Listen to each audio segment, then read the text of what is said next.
दोस्तों फाइनली दोस्तों मैं जस्ट देख के आया हूं कंगुआ। देखो भाई 350 करोड़ी बजट की ये मूवी क्या आपके 350 रुपए के लायक है या नहीं, यानी कि क्या आप इस मूवी को थिएटर में जाके वॉच करोगे या ना करोगे, इसके बारे में आज आपको पता लग जाएगा, क्योंकि यहाँ पे आपका भाई ईमानदारी से बताएगा। तो कीजिए लाइक सब्सक्राइब ताकि आपको ऐसे ही और वीडियो मिलते रहें। तो गाइज़ यहाँ पे सबसे पहले हम लोग देखो पॉजिटिव लोग हैं तो गाइज़ पॉजिटिव से शुरुआत करते हैं। पॉजिटिव चीज़ इस मूवी में क्या है, नो डाउट दोस्तों, यहाँ पे अपने जो सूर्या भाई हैं, जगह सूर्या, इनका परफॉर्मेंस हकीकत में सूर्या टाइप का है। मतलब दोस्तों बिल्कुल ही रोशनी टाइप का। मतलब यहाँ पे कह सकते हैं कि इन्होंने अपने अपने कंधों पे दोस्तों मूवी को बचाने की काफ़ी कोशिश की। जगह यहाँ पे वन मैन आर्मी वाला गाइस काम इन्होंने किया है। सूर्या साहब की एक्टिंग, उनके दहाड़, उनके गाइस यहाँ पे चेहरे के एक्सप्रेशन, इवन दोस्तों यहाँ पे सब कुछ आउटस्टैंडिंग था। लेकिन क्या ये काफ़ी था? तो गाइज़ यहाँ पे बहुत सी ऐसी चीज़ें हैं जो उनको रोक रही थी आगे बढ़ने के लिए, उसके ऊपर हम लोग बाद में बात करेंगे। इसके अलावा हम लोग कुछ और अच्छी चीज़ों की बात कर रहे हैं। तो कई जगह गाइज़ जो इमोशनल मोमेंट्स हैं वो कनेक्ट करता है। जो गाइज़ इमोशनल जो मोमेंट है वो कनेक्ट करता है। बॉबी देओल की गाइज़ बात करते हैं तो हर बार की तरह वो भी अच्छे लगे हैं, लेकिन कमियां भी हैं। लेकिन कह सकते हैं कि वहाँ पे उनका जो रूप है वो अच्छा लगा है देखने में, उनको जिस तरीके से प्रस्तुत किया वो अच्छा है। हालांकि बहुत सी कमियां भी है, वो हम लोग बाद में बात करेंगे। लेकिन फिलहाल यहाँ पे बंदा स्क्रीन में अच्छा लग रहा है भाई। बॉबी देओल, लॉर्ड बॉबी देओल अच्छा लग रहा है। उनको विलन के किरदार में लोग पसंद कर रहे हैं, तो यहाँ पे भी पसंद करेंगे। लेकिन जैसे कि मैंने आपको कहा कि मैं बाद में बताऊंगा कि बहुत बड़ी जो कमी है वो क्या छोड़ दी यहाँ पे डायरेक्टर साहब ने। तो गाइज़ ये कुछ चीज़ें अच्छी थी। अभी हम लोग बेकार से शुरुआत करें उससे पहले स्टोरी देख लेते हैं कि क्या स्टोरी है। दो टाइमलाइन है, एक प्रेजेंट का 2024 और एक कहीं मतलब हज़ारों साल पहले का, कुछ मेरे ख्याल से 1100 1000 के करीब के गाइज आप लोग टाइमलाइन समझ सकते हो। वहाँ पे चार कबीला हैं, चार कबीला या फिर चार द्वीप आप लोग कह सकते हो। एक अर्थ मतलब गाइज यहाँ पे चार है, नाम यहाँ पे याद नहीं है मुझे, लेकिन आप लोग कह सकते हो कि जो अपने सूर्या साहब है वो मे भी मेरे ख्याल से यदिचेरी करके गाइज एक शायद द्वीप है, वहाँ का राजा, राजा नहीं, यहाँ पे आप लोग कह सकते हो कि वहाँ का जो मुखिया है उसका बेटा है, बहुत शक्तिशाली है, मतलब बहुत शूरवीर है।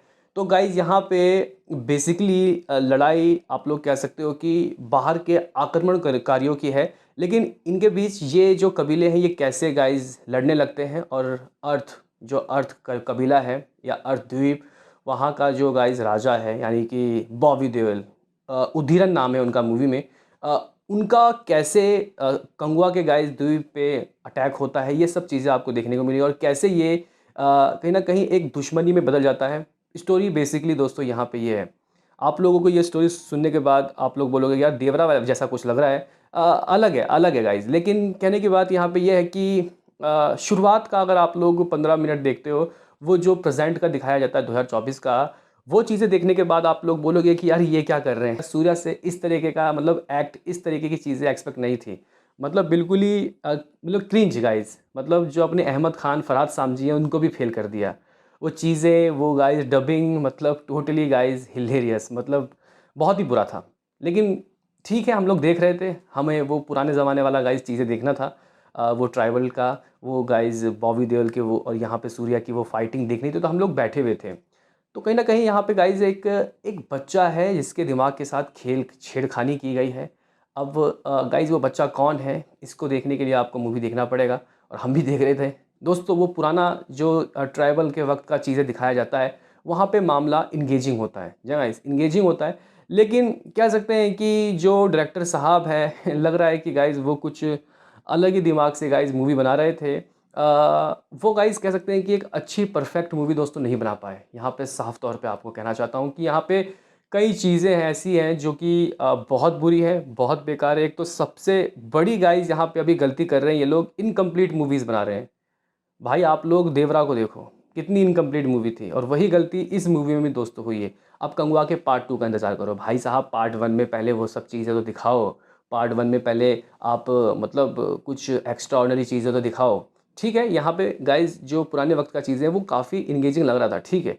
लेकिन बहुत सी ऐसी चीज़ें थी जो कि इलॉजिकल लग रही थी कि कैसे उस बच्चे के लिए उसने अपने पूरे वो द्वीप जो गाइज़ उनका एक तरीके से आप लोग कह सकते हो कि वो जो साम्राज्य है उसको उसने खतरे में डलवाया। या फिर बाद में गाइज़ वो कैसे बहुत सारे लोगों को एक साथ मारता है, ये सब चीज़ें इलॉजिकल लगी, जो कि गाइस टिपिकल एक साउथ की चीज़ें हैं, वही लग रही थी। मैं गाइस यहाँ पे सूर्य साहब के लिए अफ़सोस कर रहा हूँ कि यार इतना अच्छा काम, इतनी मेहनत, लेकिन कहीं न कहीं वो चीज़ें अच्छे से डायरेक्टर साहब प्रस्तुत नहीं कर पाए। राइटिंग भी उनकी थी, यहाँ पे स्क्रीन प्ले भी दोस्तों उनका था, डायरेक्शन भी उनका था, तो कहीं न कहीं इतनी चीज़ें वो बंदा सँभाल नहीं पाया। और मुझे लगता है कि गाइस यहाँ पे सबसे बड़ा ड्रॉ पॉइंट है इसकी राइटिंग और इसका डायरेक्शन, बट कथा में दोस्तों कमी है। और एक और बड़ा चीज़ देखो भाई, मैं इस मूवी में देवरा टाइप के साउंड इफेक्ट बीजीएम दोस्तों मैं ढूंढ रहा था। देवरा का भाई बीजीएम बाप लेवल भाई, लेकिन यहाँ पे डीएसपी का शायद बीजीएम है, उतने अच्छे से गाइस एग्जीक्यूट नहीं कर पाए। बीजीएम में दम नहीं है, सॉन्ग भी इतने नहीं हैं। कह सकते हैं कि गाइस ये चीज़ें इस मूवी को ले डूबी। कुछ चीज़ें जो मैंने आपको स्टार्टिंग में कहा था वही सबसे ठीक था, बाकी सब कुछ बेकार ही था मूवी में। लेकिन यहाँ पे एक सबसे ज़्यादा गाइस डिसअपॉइंट वाली चीज़ लगी बॉबी देओल। कई हिंदी ऑडियंस बॉबी देओल को मूवी में देखने जाएँगे, लेकिन बॉबी देओल का बहुत ही बेकार तरीके से गाइस यूज़ किया है। जैसे कि संदीप रेड्डी वाघा ने अपने एनिमल में किया था यूज़, उसका 1% भी नहीं कर पाए भाई यहाँ शिवा, डायरेक्टर शिवा साहब। उनको दिखाया, बहुत दिखाया खूंखार है वो, खूंखार है। लेकिन जब बात आई गाइस लड़ने की, तो वहाँ पे बिल्कुल ही मतलब ढेर बंदा, मतलब बहुत कमज़ोर दिखा दिया गया। जय माइस हाँ, खूंखार लग रहे थे वो, उन्होंने कई ऐसी चीज़ें दिखाई जिससे लग रहा था कि हाँ भाई बंदे में दम है। लेकिन वो जो गाइस सस्पेंस होना चाहिए था, जैसे कि अगर इस मूवी को बनाता, तो मैं लास्ट में देखो भाई स्पॉइलर दे रहा हूँ, लेकिन मुझे नहीं लगता कि इस रिव्यू के बाद कोई जाएगा अभी मूवी देखने। तो वो चीज़ें गाइस जो शिप में हुई, वो बहुत ही ज़्यादा गाइस मुझे लगता है कि एक जिन्होंने भी पटकथा लिखी है उनकी कमज़ोरी थी। नहीं तो वहाँ कुछ अलग हट के होता तो गाइस मज़ा ज़्यादा आता।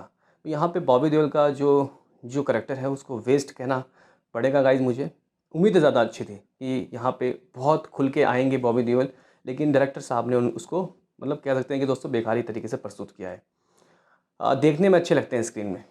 बाकी गाइस यहाँ पे जाने से पहले एक चीज़ की और गाइस मैं बेइज़्ज़ती क्यों कह रहा हूँ, मतलब यहाँ पे कमी कहूँगा गाइस, और वो है इसकी डबिंग। हाँ, ठीक है, टीज़र में ठीक-ठाक लग रहा था, हमें लग रहा था कि ठीक है, लेकिन गाइस यहाँ पे अपने भाई सूर्या साहब के डायलॉग जिन्होंने भी भाई दिया है, मतलब गाइस बहुत क्रिंची, बहुत ओवर एक्टिंग, मतलब बहुत बेकार तरीके की डबिंग है। ना केवल उनकी, बाकी और भी जो गाइस यहाँ पे कैरेक्टर्स हैं, उनकी डबिंग भी बहुत बकवास है यार। डबिंग में दोस्तों फुल्ली डिसअपॉइंट हूँ मैं। ठीक है, बॉबी देओल का कैरेक्टर थोड़ा कमज़ोर लगा। ठीक है, यहाँ पे कहानी काफ़ी बिखरती बिखरती हुई दिखी, लेकिन यहाँ पे यार डबिंग बहुत बेकार है। हिंदी ऑडियंस बहुत ही बुरा बोलेगी दोस्तों इस चीज़ में। तो मैं ये कहना चाहता हूँ कि भाई साहब कीमती समय बचाओ और घर में और कोई अच्छी मूवी देख लेना, और इस मूवी का ओटीटी में इंतज़ार करना अगर जिनको इनके विजुअल्स अच्छे लगे थे। वीएफएक्स ठीक थे, बाकी तो मिलते हैं किसी नेक्स्ट वीडियो में, अभी के लिए इतना ही।